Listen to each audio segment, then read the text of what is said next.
새해 첫 주가 되면 우리 원로 목사님께서 설교를 해주시곤 하는데 편찮으셔서 제가 대타로 섰습니다.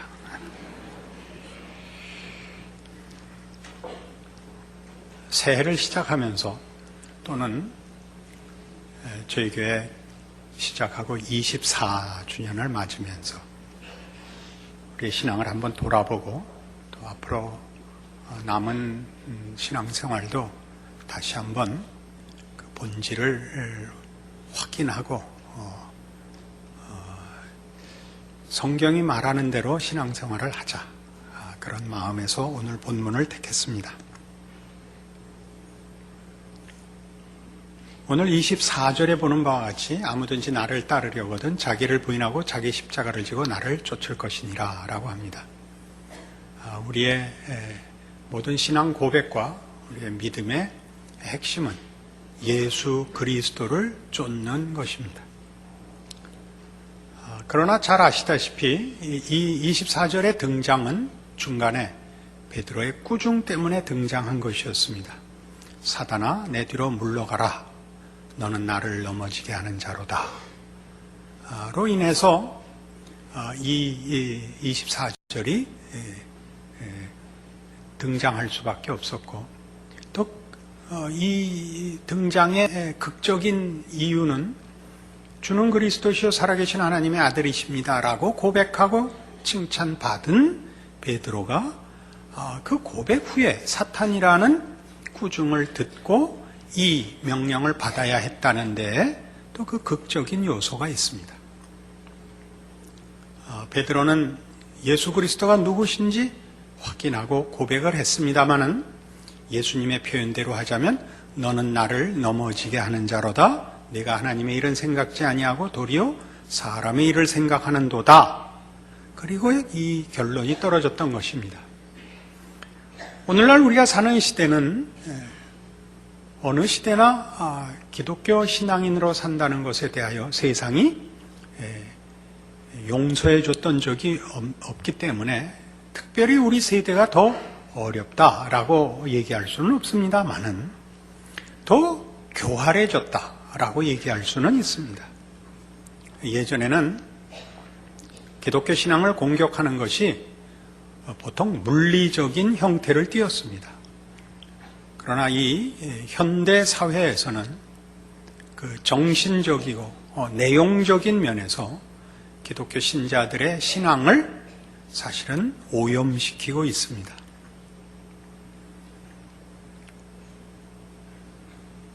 보편적으로 모든 인간들이 행복을 추구하고 살고 있고, 그것은 인간된 특권이라 할 수 있습니다.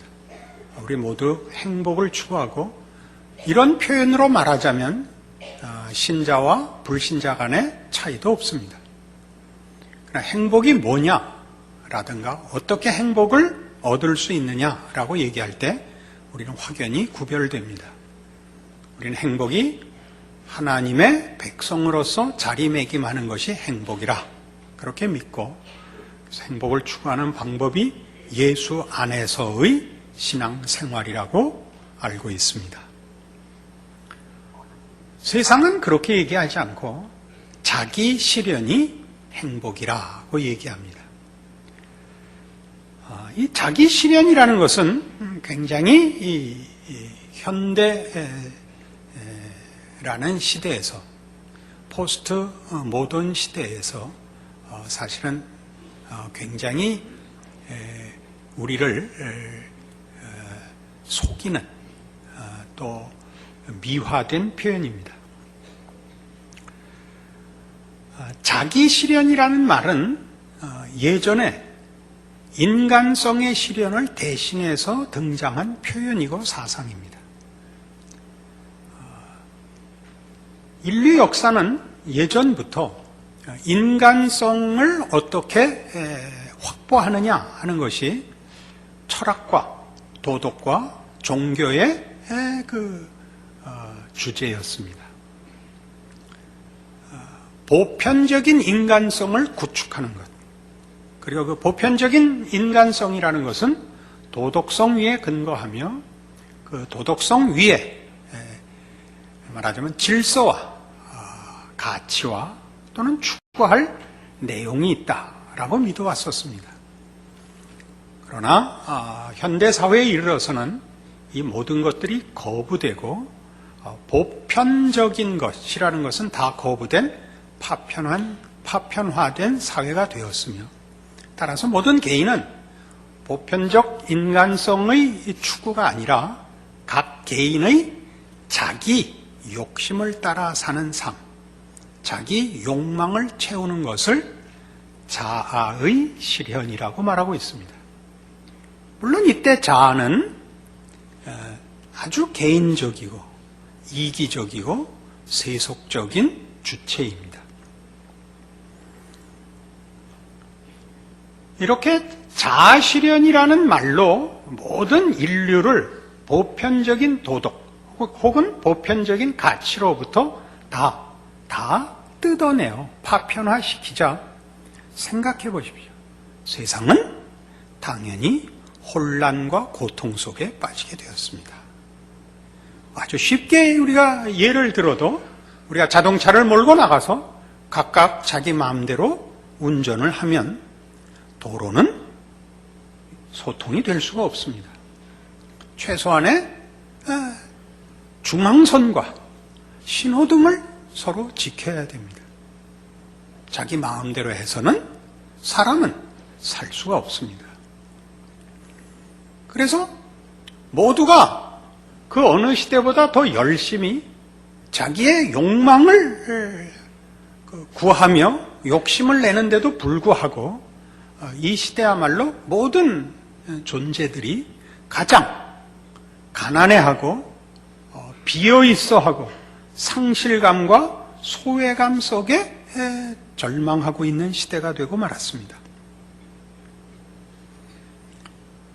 도덕이라는 기본적인 토대가 있어야 그 위에 무슨 자아의 실현이라는 것을 만들어낼 수 있습니다.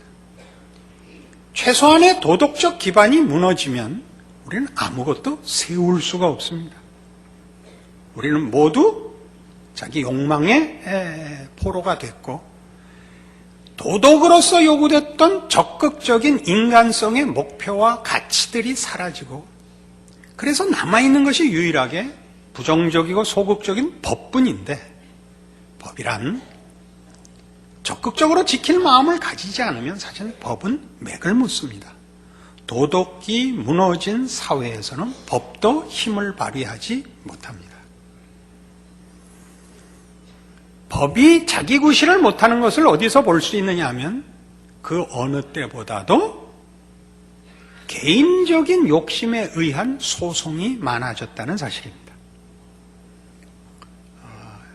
미국 사회는 어쨌든 20세기로부터 전 세계를 주도하는 정신적 문제에서나 물질적 문제에 있어서 어쨌든 지금 세계에 앞장서 있는 지도자격이 되어 있습니다. 앞서 나가는 모습도 보여주고 있고 잘못된 현상들도 먼저 보여주고 있는 나라가 되었습니다. 미국의 문제는 뭐냐? 그럼 바로 이거죠. 개인주의가 너무 극성을 떨어 모두가 아무 양보도 관용도 이해도 합의도 없는 사회를 만들었다는 것입니다. 그것이 무엇으로 확인되느냐? 전 세계의 변호사를 합친 것보다 미국 변호사 수가 많답니다. 그럼 그들이 무슨 일로 그렇게 많은 변호사가 필요하냐? 많은 소송 때문에 그렇죠. 그러니까 아주 우스운 소송으로는 이런 것도 있습니다. 미국 시민의 20%가 비만이랍니다. 많죠. 어떤 사람이, 비만인 사람이 맥도날드에 가서 비만인을 위한 큰 의자가 없다는 것을 법원에 고소했습니다.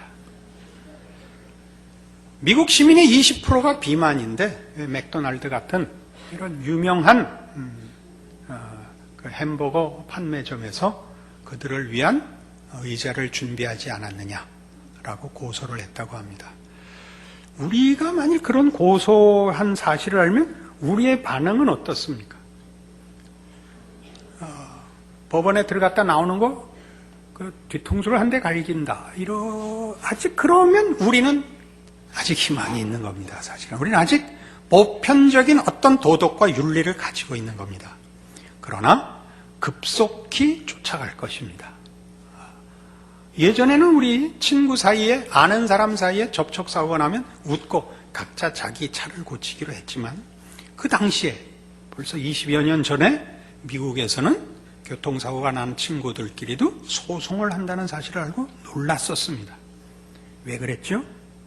친구끼리 소송을 하는 게 아니라 친구가 들어있는 보험회사를 대상으로 하는 거기 때문에 서로 소송을 해서 더 많은 보상금을 받는 일을 하죠. 그런 것이 가능하다는 것은 사실은 끔찍한 사회가 되는 것입니다.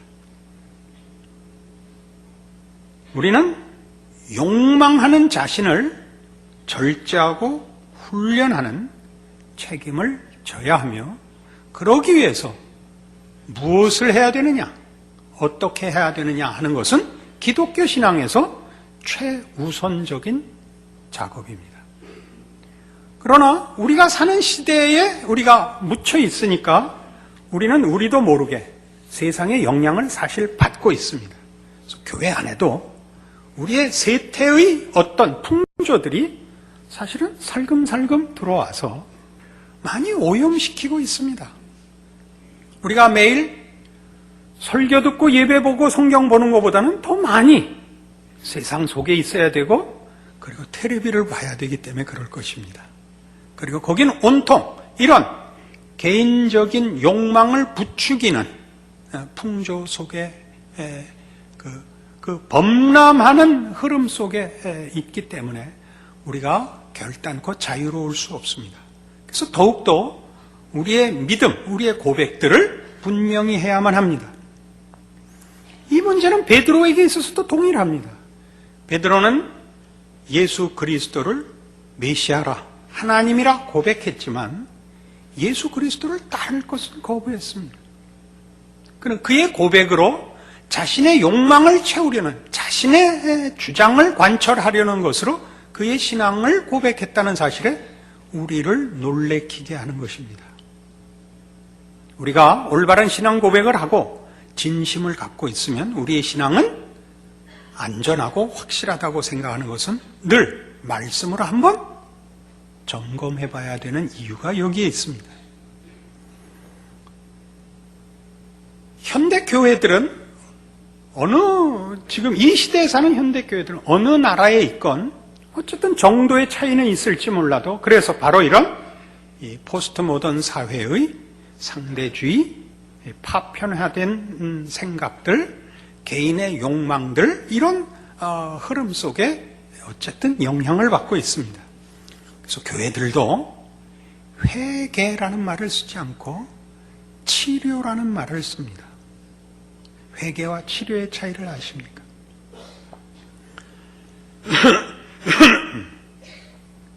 영적 체험을 한다든가, 자기 발견을 한다든가, 자기 실현을 한다든가, 자기 만족을 한다는 이런 표현들이 다 자아중심적이고 자기의 욕심에 근거하고 있다는 것을 잊지 않으셔야 됩니다.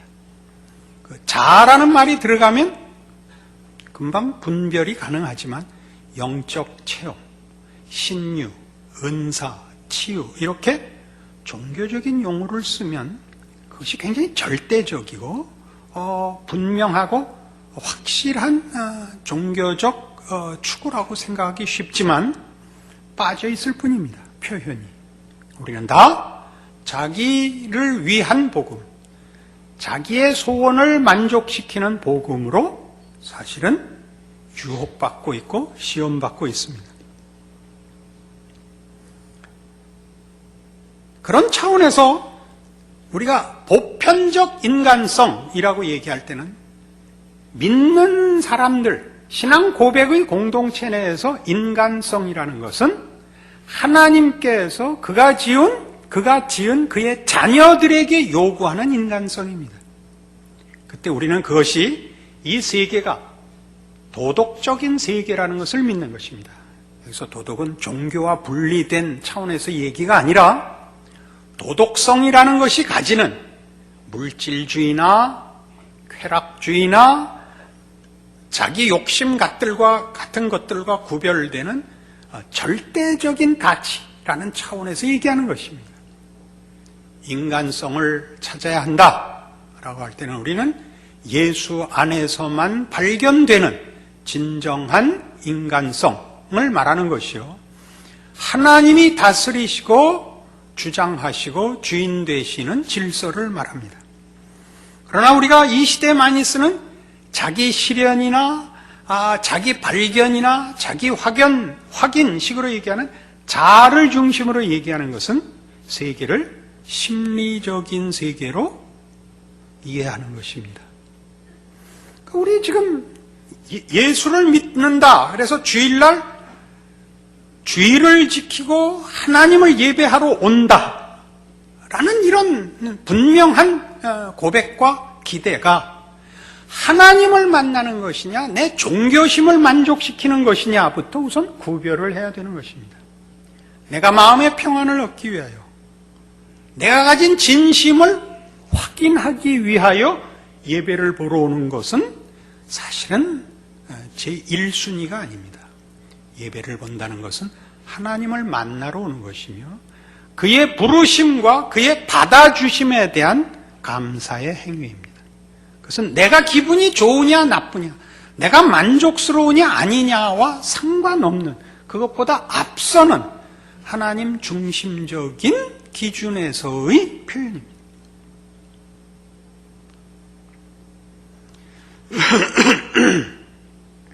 데이비드 웰스라는 사람이 쓴 이런 세속화된 교회들의 그 병폐를 이렇게 잘 묘사한 것이 있어서 제가 적어왔습니다.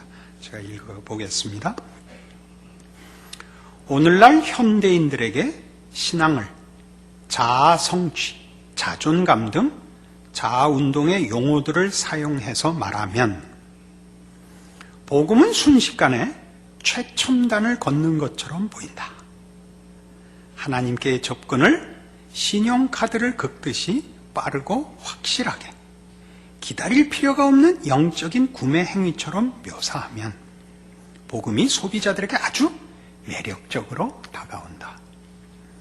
복음을 진리가 아닌 감정의 용어로 말함으로써 세속적인 교회들은 스스로 즉각적인 성공을 보증한다.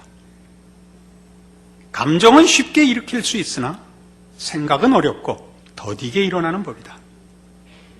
그러나 생각이 없으면 복음은 용해되어 버리고 신자들도 인생의 모든 면을 조망할 수 있는 세계관을 가질 수 없다. 여러분 모두 이 말이 무슨 말인지 아시겠죠? 교회가 감격과 기쁨을 가지는 것은 당연한 일입니다. 그것은 진리와 하나님 안에서의 그 새로운 자신에 대한 발견이 가지는 것입니다. 이 새로운 자신의 발견이 없이 세상적인 욕망과 욕구가 이루어지는 것으로서 감동과 감격을 얘기하면 안 됩니다.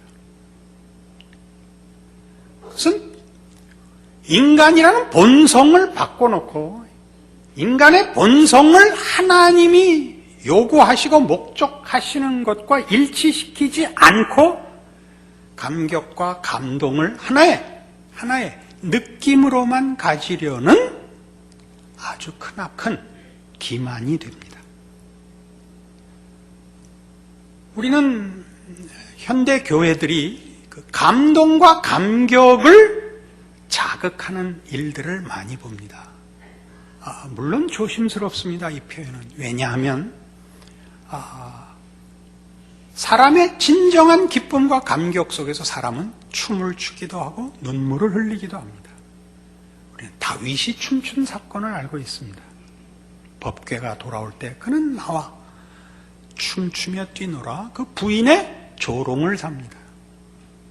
눈물이 없고 감격이 없는 기독교는 그러면 그게 하나의 관념에 불과해지죠. 사상에 불과해지죠.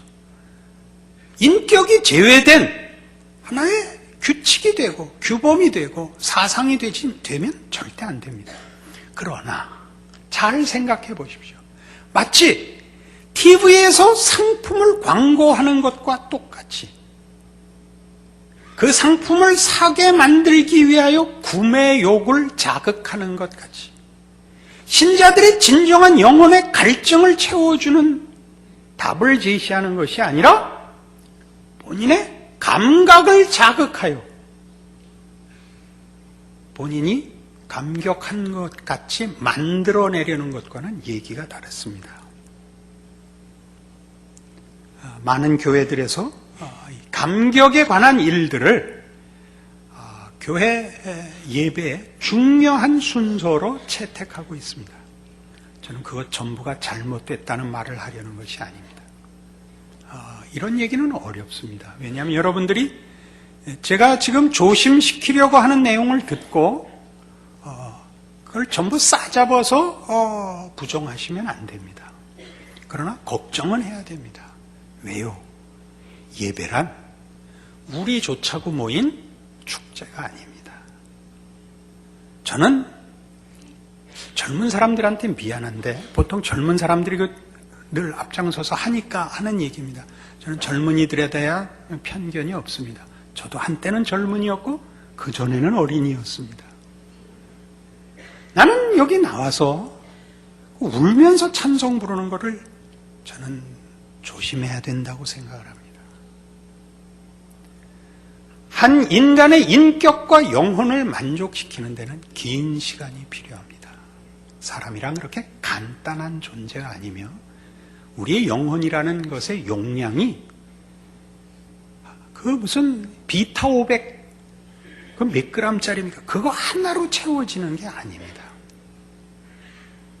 생사람을 앉혀놓고 울어서 감격하라고 강요하는 것은 인간이라는 존재를 너무 쉽게 생각하고 무시하는 무례입니다. 우리는 우리의 신앙을 사실은 전생에 걸쳐서 항복하게 되는 것입니다.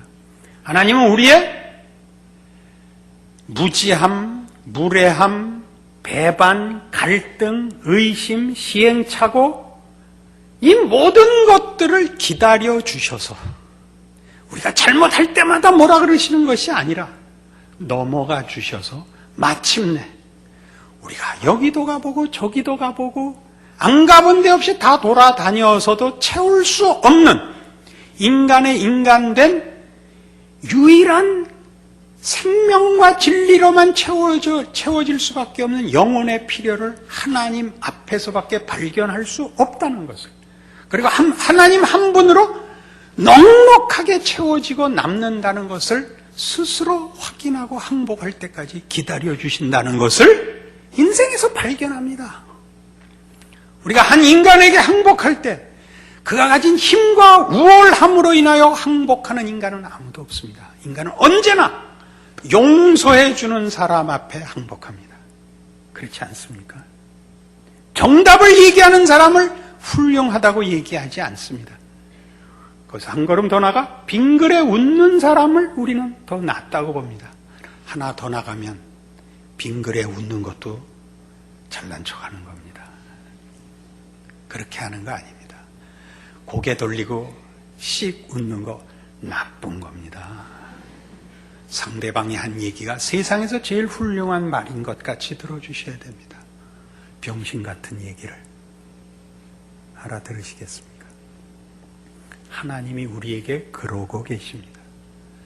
우리가 못 모르고 한 얘기, 우리가 못 모르고 날뛴 것, 기고만장했던 것, 그리고 꼬꾸라져 떨어지고, 그리고 자폭하고, 그 모든 걸 하나님께 다 핑계대고, 하나님이 하나님이시라면 그 전에 어떻게 했어야 되는 거 아니에요?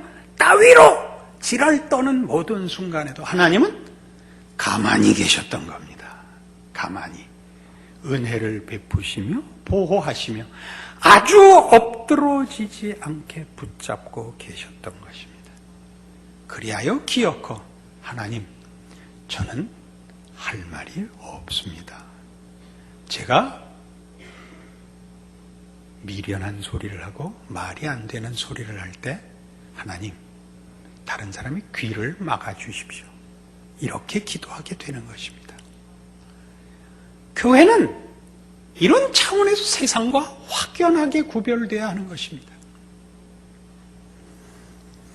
우리가 가지는 자기 부인이라는 것은 그런 차원에서 우리가 우리의 필요와 우리의 영광과 우리의 가치를 위하여 아무것도 만들어낼 수 없다는 것을 확인하는 자리로부터 시작을 하면 그것을 예수 안에서 하나님만이 채워줄 수 있다는 것을 안다는 데에 우리의 신앙 고백이 있는 것입니다. 그러면 그를 따라가야 됩니다. 아무든지 나를 따르려거든 자기를 부인하고 자기 십자가를 지고 가장 결정적인 것, 나를 따를지니라입니다. 나를 따를지니라. 우리는 신앙 고백을 하고 자기가 나섭니다.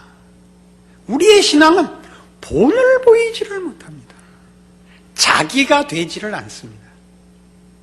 자신이 신자여야 합니다. 여기서 신자는 실천하고 종교적인 행사를 하고가 아니라 그의 됨됨이를 말합니다. 여기에서 달라야 합니다. 성경은 예수 그리스도 안에서 하나님이 어떠한 분이시며 우리에게 무엇을 원하시는가 하는 모든 것을 나타내십니다.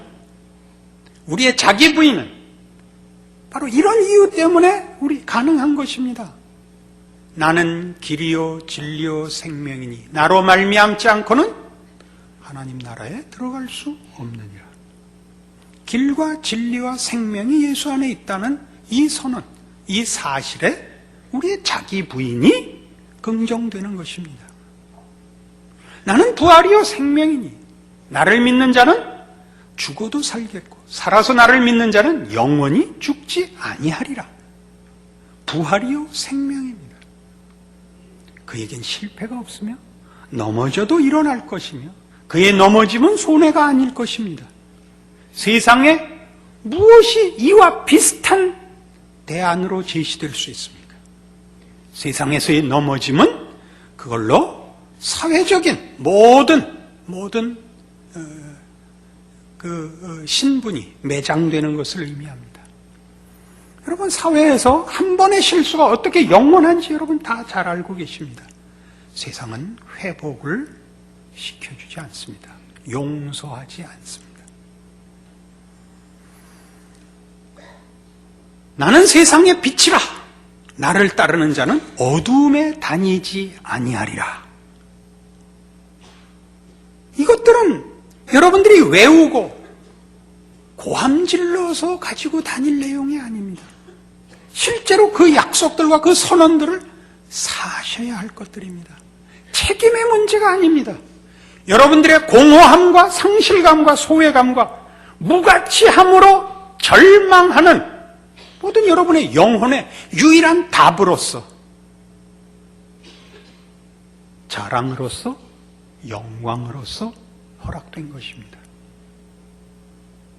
여러분이 신앙 고백을 하고 그리고 사탄아 하는 자리에서 서 있는, 거기서 멈추고 있는 현실이 아니기를 바랍니다.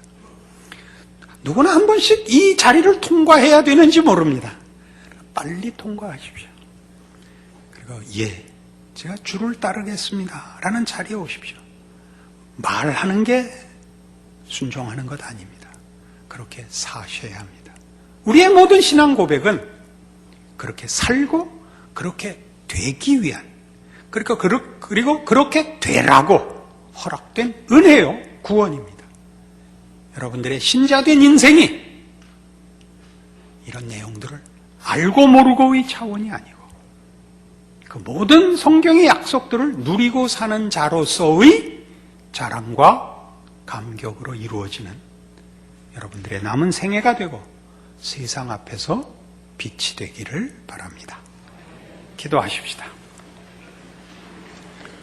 하나님 아버지 은혜를 감사합니다. 하나님 어느 시대나 그렇듯이 이 시대에도 세상은 우리를 하나님의 사람의 자리에서 끌어내리려 하며 우리의 신앙 고백을 왜곡시키려 합니다. 우리의 신앙 고백은 분명합니다. 우리는 예수 안에 있는 하나님의 자녀로 부르심을 받았고, 그래서 우리는 순종해야 합니다. 인내해야 하며 말씀을 붙잡아야 합니다. 그리고 그것으로 살고 그것으로 양식을 삼고 그것만이 우리의 자랑이어야 합니다. 오늘 우리의 신앙을 점검하여 우리를 설명하고 증거하고 차별화되는 데만 우리의 신앙 고백을 쓰고 있는 것은 아닌지, 내가 살고 누리고 자랑하는 고백인지, 영광된 감격의 고백인지 스스로를 점검하고 주 앞에 부름받은 이 놀라운 복음이 우리의 여생에 우리의 힘이 되고 영광이 되는 삶을 살도록 오늘의 말씀으로 붙들어 주시옵소서. 예수님 이름으로 기도합니다. 아멘.